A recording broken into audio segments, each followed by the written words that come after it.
ഗൗരി ഇറങ്ങി രുദ്രനെ ഒന്ന് നോക്കി. രുദ്രിറങ്ങി അവളുടെ കൈ പിടിച്ച് കുന്നിൻ മുകളിലേക്ക് നടന്നു. അവൻ്റെ കൂടെ നടക്കുമ്പോൾ അവൾക്ക് എന്തെന്നില്ലാത്ത സന്തോഷം തോന്നി, ഒപ്പം സുരക്ഷിതത്വവും. മുകളിലെത്തിയതും രുദ്ര അവൾക്ക് നേരെ തിരിഞ്ഞു നിന്നു. ഗൗരി അവനെ തന്നെ ഇമ വിട്ടാതെ നോക്കി നിന്നു. രുദ്ര അവളോടൊന്നുകൂടെ ചേർന്നു നിന്നു. ഞാൻ കള്ളം പറഞ്ഞതാ, ഇനി അതിനെന്നെ തല്ലല്ലേ? ഗൗരി പേടിച്ചു വേഗം പറഞ്ഞു. അവളുടെ വാക്കുകൾ കേട്ട് രുദ്ര ചിരിച്ചുകൊണ്ട് അവളെ കെട്ടിപ്പിടിച്ചു. ഗൗരിക്ക് വിശ്വാസം വന്നില്ല. നീ എൻ്റെ ജീവനല്ലടി പുല്ലേ. രുദ്ര അവളെ ഇറുക്കി പിടിച്ചുകൊണ്ട് അത് പറയുമ്പോൾ ഗൗരിക്ക് സന്തോഷം കൊണ്ട് കണ്ണുകൾ നിറഞ്ഞു. അവൾ പോലും അറിയാതെ അവളുടെ കൈകൾ അവനെ പൊതിഞ്ഞു. എത്ര നേരം നിന്നിട്ടും അവൾക്ക് മതിയായില്ല. അവളിൽ നിന്ന് മാറി രുദ്ര അവളുടെ മുഖം കയ്യിലെടുത്തു. ആ നിലാവിൽ തെളിഞ്ഞു കണ്ട അവളുടെ മുഖത്തവൻ ചുംബനം കൊണ്ട് മൂടി. അവളുടെ ശരീരമാകെ ഒന്ന് വിറച്ചു. ഒടുവിൽ അവളുടെ നെറ്റിയിൽ നെറ്റി ചേർത്ത് വെച്ച് അവൻ കിതച്ചു. അവൾ കണ്ണുകൾ അടച്ചു നിന്നു. രുദ്ര അവളുടെ മുഖം വീണ്ടും കയ്യിലെടുത്ത് അവൻ്റെ അടുത്തേക്ക് കൊണ്ടുവന്നു. ഗൗരി അവനെ തന്നെ നോക്കി നിന്നു. ആ നിലാവിൽ അവൻ്റെ മുഖം ചന്ദ്രനെ പോലെ പ്രകാശിക്കുന്നത് പോലെ തോന്നി. അവൻ്റെ കണ്ണുകളിൽ ഒളിപ്പിച്ചു വെച്ച പ്രണയം അന്നേരം അവൾ തെളിഞ്ഞു കണ്ടു. ഗൗരി, നിന്നെ എൻ്റെ മനസ്സിൽ കൊണ്ട് നടക്കാൻ തുടങ്ങിയിട്ട് വർഷം എത്രയായി എന്നറിയുമോ നിനക്ക്? നീ പോലും അറിയാതെ എൻ്റെ ജീവിതത്തിൽ ഓരോ നിമിഷവും നീ മാത്രമായിരുന്നു. എൻ്റെ ചിന്തയും ഉറക്കവുമെല്ലാം നീ മാത്രമായി മാറി. രുദ്ര അവളോട് അവൻ്റെ ഹൃദയം തുറക്കുമ്പോൾ അവളെല്ലാം കൗതുകത്തോടെ കേട്ടു നിന്നു. തന്നോടുള്ള പ്രണയം അവന് വാക്കുകൾ കൊണ്ട് പറയാൻ കഴിയില്ല എന്ന് അവൾക്കുറപ്പായിരുന്നു. പക്ഷേ തുറന്നു പറയാൻ കഴിഞ്ഞില്ല. അവസാനം വിധി എൻ്റെ കയ്യിൽ തന്നെ നിന്നെ കൊണ്ടുതന്നു. ഞാൻ പോലും അറിയാതെ എൻ്റെ ഹൃദയം പോലും നിൻ്റെ അല്ലടി. ആ എൻ്റെ സ്നേഹം അളക്കാനാണോ നീ ഇങ്ങനെയൊക്കെ ചെയ്യുന്നേ? പിന്നെ എന്താ എന്നോട് പറഞ്ഞത്? ഇത്രയും ദിവസം ഒരുമിച്ച് കഴിഞ്ഞിട്ടും പറഞ്ഞില്ല. അവസാനം എനിക്കിഷ്ടമാണെന്ന് അറിഞ്ഞിട്ട് പോലും പറഞ്ഞില്ല. നിന്നെ നഷ്ടമാവാൻ ആഗ്രഹമില്ലാത്തത് കൊണ്ടും നീയും എന്നെ സ്നേഹിക്കാൻ തുടങ്ങിയപ്പോൾ പേടി തോന്നി. ഗൗരി അവൻ്റെ കൈകൾ തട്ടിമാറ്റി. രുദ്ര അവളെ തന്നെ നോക്കി നിന്നു. ഈ ഹൃദയത്തിൽ ഒരാളുണ്ടെന്നറിഞ്ഞപ്പോൾ എനിക്കൊന്നും തോന്നിയില്ല.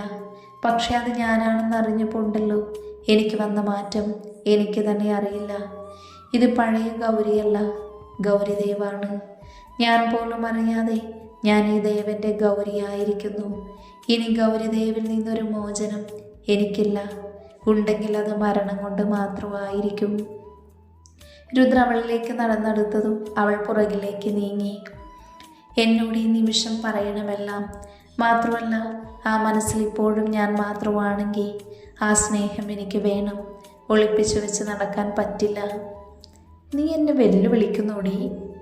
കുറച്ച് ദിവസമുള്ളൂ എങ്കിലും നിങ്ങളുടെ കൂടെ കഴിഞ്ഞതിൻ്റെ ഒരു ധൈര്യം എനിക്കുണ്ട്. ആളുകൾ പേടിക്കുന്ന രുദ്രൻ്റെ പെണ്ണല്ല ഞാൻ.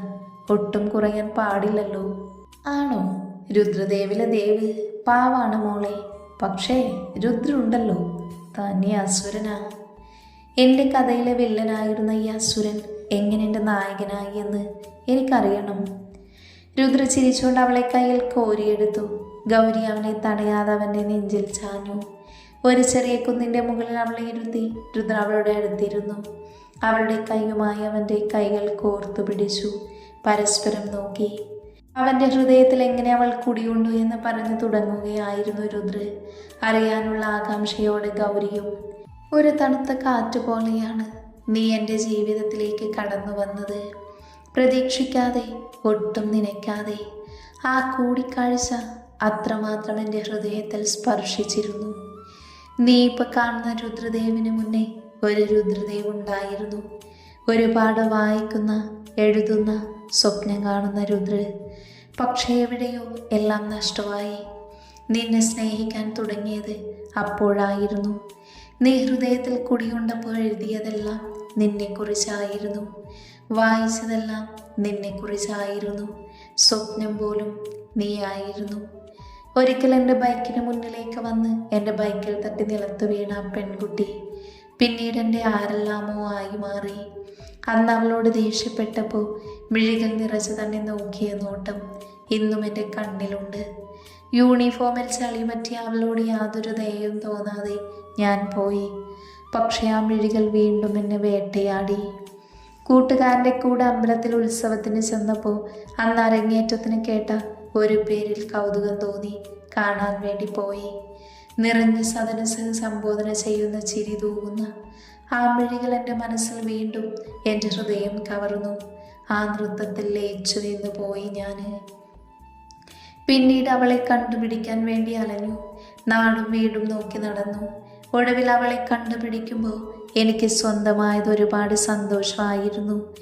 എന്നും അവൾക്ക് പുറകിൽ അവൾ പോലും അറിയാതെ നടന്നു. അവളോട് തൻ്റെ മനസ്സ് തുറക്കണമെന്ന് തോന്നി, പക്ഷെ വേണ്ട എന്നും തോന്നി. ജീവിതത്തിൽ പല മാറ്റങ്ങൾ സംഭവിച്ചിട്ടും അവളും അവളോടുള്ള പ്രണയവും മാത്രം അങ്ങനെ തന്നെ അവശേഷിച്ചു. ഒടുവിൽ നാട്ടിൽ നിന്നും പഠിക്കാൻ വേണ്ടി വിദേശത്തേക്ക് പോകുമ്പോൾ എൻ്റെ സങ്കടം ഇനി അവളെ കാണാൻ കഴിയില്ലല്ലോ എന്നായിരുന്നു. പോകുന്നന്ന് വൈകുന്നേരം അവൾ പോകുന്ന വഴിയിലൂടെ പോയി അവളെ കൂടുതൽ നേരം കണ്ടു. തിരിച്ചു വരുന്നത് വരെ ഓർമ്മിക്കാനുള്ള ഓർമ്മകൾ അവൾ തനിക്ക് സമ്മാനിച്ചു എന്ന് തിരിച്ചറിഞ്ഞത് ആ സമയത്തായിരുന്നു. അവൾ അറിയാതെ തന്നെ അവൾ എനിക്ക് വേണ്ടി നൽകിയ നോട്ടം, ചിരി എല്ലാം എനിക്ക് സ്വന്തമായിരുന്നു. തിരിച്ചു വന്ന ഉടനെ അവളെ വന്നു കാണണമെന്നും തൻ്റെ പ്രണയം പറയണമെന്നും ഉറപ്പിച്ചിരുന്നു. എല്ലാം കഴിഞ്ഞു വന്നപ്പോൾ തൻ്റെ ജീവിതം തന്നെ മാറ്റിമറിക്കപ്പെട്ടു. പിന്നെ അവളെ കാണാൻ പറ്റിയില്ല. കോളേജിൽ തന്നോട് ഇഷ്ടമാണെന്ന് പറഞ്ഞൊരു പെൺകുട്ടിയോട് തനിക്കൊരു പ്രണയമുണ്ടെന്നും ഗൗരിദേവ് എന്ന പേരുകൂടെ പറഞ്ഞപ്പോൾ അത് കോളേജ് മൊത്തം പരന്നു. രുദ്രദേവിൻ്റെ കാമുകി ഗൗരിദേവ്. എല്ലാവരും അറിഞ്ഞിട്ടും അവൾ മാത്രം അറിഞ്ഞില്ല. രുദ്ര നിർത്തി അവളെ ഒന്ന് നോക്കി. ഗൗരിയുടെ മിഴികൾ നിറഞ്ഞിരുന്നു. അവൾ അവൻ്റെ തോളിൽ തലചായ്ച്ചു. അരുൺ നിന്നെ കണ്ടുപിടിച്ചത് ആ പേര് വെച്ചാണ്. അവൻ നിന്നെയാണ് ടാർഗറ്റ് ചെയ്തത് എന്നറിഞ്ഞ നിമിഷം മുതൽ വീണ്ടും ഞാൻ നിന്റെ പുറകിൽ നടക്കുന്ന ആ പഴയ കാമുകനായി മാറി. നാട്ടിൽ വന്ന് പിന്നെ എപ്പോഴാണ് എന്നെ കാണുന്നത്?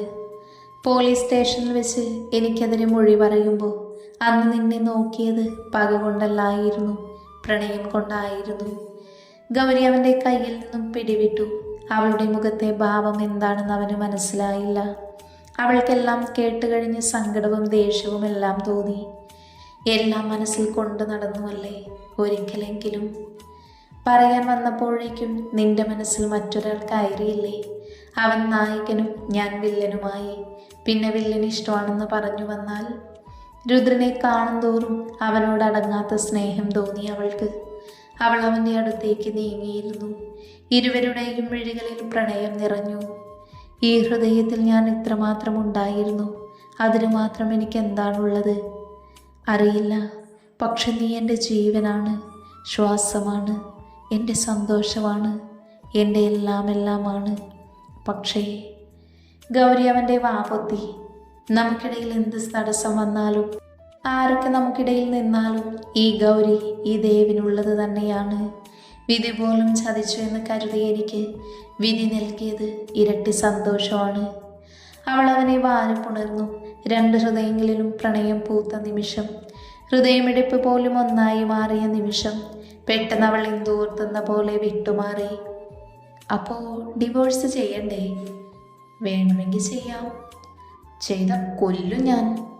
ഗൗരി അവൻ്റെ ഷട്ടിൽ കുത്തിപ്പിടിച്ചുകൊണ്ട് പറയുമ്പോൾ അവൻ്റെ മുഖത്ത് ചിരി പടർന്നിരുന്നു. ഡിവോഴ്സ് വേണ്ടെങ്കിൽ വേണ്ട, പക്ഷെ വേറൊന്ന് വേണം.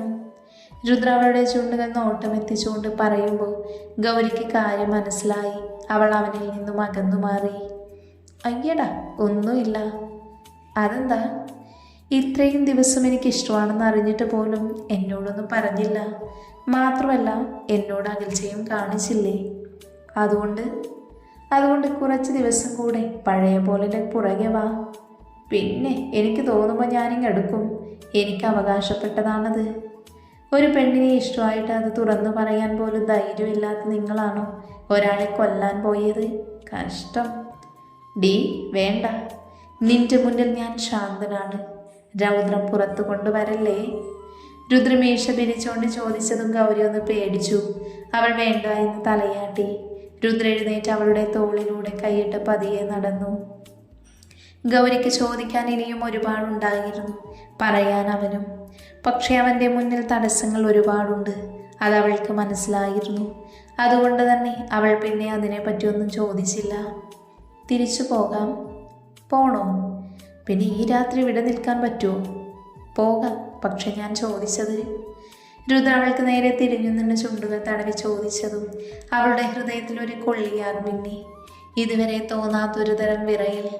അവനെ നോക്കാൻ ബുദ്ധിമുട്ട് തോന്നി അവൾ നോട്ടം മാറ്റി. എന്നാൽ രുദ്രൻ അവൻ്റെ പ്രണയം തിരിച്ചു കിട്ടിയ സന്തോഷമായിരുന്നു. അതുകൊണ്ട് തന്നെ അവൻ മറ്റൊന്നും നോക്കാതെ അവളുടെ അതിരങ്ങൾ അവൻ്റെ അതിരങ്ങളുമായി കോർത്തു. എത്ര നുകർന്നിട്ടും മതി വരാതെ അവൾ പരസ്പരം സ്നേഹിച്ചു. അവളുടെ അതിരങ്ങളിലെ രക്തം പൊടിയുമ്പോഴും അവരിൽ ആവേശം കെട്ടടങ്ങിയില്ല. അവൻ്റെ കൈകൾ അവളുടെ ദേഹത്തോടെ ഇടയുമ്പോൾ അവൾ അവനിൽ പിടിമുറുക്കി. ഒടുവിൽ ശ്വാസമെടുക്കാൻ കഴിയാതെ വന്നതും ഗൗരി അവനെ തള്ളി മാറ്റി. അവൾ കിതച്ചു പോയിരുന്നു. എന്നാൽ രുദ്ര അവൾ തള്ളി അതേ സ്പീഡിൽ തന്നെ അവളിലേക്ക് അടുത്തു. അവളുടെ മുഖമാകെ ചുംബനം കൊണ്ട് നിറച്ചു. അവനിൽ ലയിക്കാൻ അന്നേരം അവളും കൊതിച്ചിരുന്നു. മുഖത്തു നിന്നും അവൻ്റെ ചുണ്ടുകൾ കഴുത്തിലേക്ക് ഇറങ്ങുമ്പോൾ ശരീരം വിറച്ചു പോയി അവൾക്ക്. അവൻ്റെ സ്നേഹ ചുംബനം കൊണ്ട് നിറയ്ക്കുമ്പോൾ അവളത് മനസ്സറിഞ്ഞ് ഏറ്റുവാങ്ങി. ഒടുവിൽ അവളിൽ നിന്നും അകന്നു മാറി രുദ്ര അവളെ ഒന്ന് നോക്കി. അവൾക്ക് അവനെ നോക്കാൻ എന്തോ പോലെ തോന്നി. അവളുടെ താടിയിൽ പിടിച്ച് അവൻ അവൻ്റെ മുഖത്തിനു നേരെ അവളുടെ മുഖം കൊണ്ടുവന്നു. ഈ രുദ്രദേവിൻ്റെ മനസ്സിലൊരു പെണ്ണേ ഉള്ളൂ. അതെൻ്റെ ഗൗരിയാണ്, ഗൗരിദേവ്. എന്തിനു വേണ്ടിയും നിന്നെ വിട്ടുകൊടുക്കാൻ ഞാൻ തയ്യാറല്ല. പക്ഷെ നിനക്ക് എന്നിലേക്ക് അടുക്കാൻ എന്തെങ്കിലും തടസ്സമുണ്ടായ നീ എന്നെ വിട്ടു പോകുമോ? അവൻ ചോദിക്കുന്നത് അവൾക്ക് മനസ്സിലായില്ല. പക്ഷെ എന്ത് വന്നാലും അവനില്ലാതെ അവൾക്ക് ജീവിക്കാൻ കഴിയില്ല എന്ന് അവൾക്കുറപ്പായിരുന്നു. അവൾ അവൻ്റെ നെറ്റിയിൽ ചുംബിച്ചു. ഈ ഗൗരി ഈ അസുരനുള്ളതാണ്. മരണം കൊണ്ടല്ലാതെ ഒരു തിരിച്ചുപോക്ക് നിന്നിൽ നിന്നും വേണ്ട എനിക്ക് അസുര. അഥവാ അങ്ങനെ ഒരു അകൽച്ചയുണ്ടായാൽ അസുരൻ പോകുന്നതിന് ഒരു നിമിഷം മുന്നേ ഈ ഗൗരി വിട പറയും ഈ ഭൂമിയിൽ നിന്നും. ആ നിമിഷം അവനും കണ്ടു അവളുടെ മിഴികൾ നിറഞ്ഞു നിൽക്കുന്ന അവളുടെ പ്രണയം. കുറച്ചു നേരം കൂടെ അവിടെ നിന്ന് അവൾ തിരിച്ചിറങ്ങി. ബൈക്കിൽ അവൻ്റെ തോളിൽ തലചായ്ച്ചിരിക്കുമ്പോൾ അവൾ അതീവ സന്തോഷത്തിലായിരുന്നു. അവനും വീട്ടിൽ മടങ്ങിയെത്തി രുദ്രമുറിയിൽ പോയതും ഗൗരി രുക്മണിയെ കാണാൻ വേണ്ടി മുറിയിലേക്ക് ചെല്ലുമ്പോഴാണ് അവിടെ നിന്ന് മടക്കി പിടിച്ച സംസാരം അവൾ കേട്ടത്. തിരിച്ചു പോകാൻ അവളുടെ കാതുകളിലേക്ക് ആ വാക്കുകൾ പാഞ്ഞെത്തി. ദേവൻ നമ്മുടെ മകനല്ല എന്ന് അവനറിയുന്ന നിമിഷം ഞാൻ തകർന്നു പോകുമേട്ടാ. കരച്ചിലടക്കി രുക്മണി പറഞ്ഞത് കേട്ട് ഗൗരി തരിച്ചു നിന്നുപോയി. അവളുടെ കാതുകൾക്ക് കേട്ടത് വിശ്വാസം വന്നില്ല. അവളുടെ മനസ്സിൽ കുറച്ചു മുന്നേ രുദ്ര പറഞ്ഞത് ഓർമ്മ വന്നു. നമുക്കടുക്കാൻ എന്തെങ്കിലും തടസ്സമുണ്ടായ നീ എന്നെ വിട്ടു പോകുമോ? അപ്പൊ രുദ്രനെല്ലാം അറിയുമോ? താൻ വളർത്തു മകനാണെന്ന് അറിയുമോ? അതാണോ ഇവരിൽ നിന്നെല്ലാം അകന്നു നിൽക്കുന്നത്? ഗൗരിയുടെ മനസ്സിൽ 1000 ചോദ്യങ്ങൾ കടന്നുപോയി. എങ്കിലും അവളെ കൂടുതൽ തളർത്തിയത് രുദ്രനാഥനാണെന്ന് അറിഞ്ഞതാണ്. ആ മനസ്സിലെ നൊമ്പരം അതായിരുന്നു. തന്നോടുള്ള പ്രണയം പറയാനുള്ള തടസ്സവും അതായിരുന്നു എന്ന് അവൾക്ക് മനസ്സിലായി.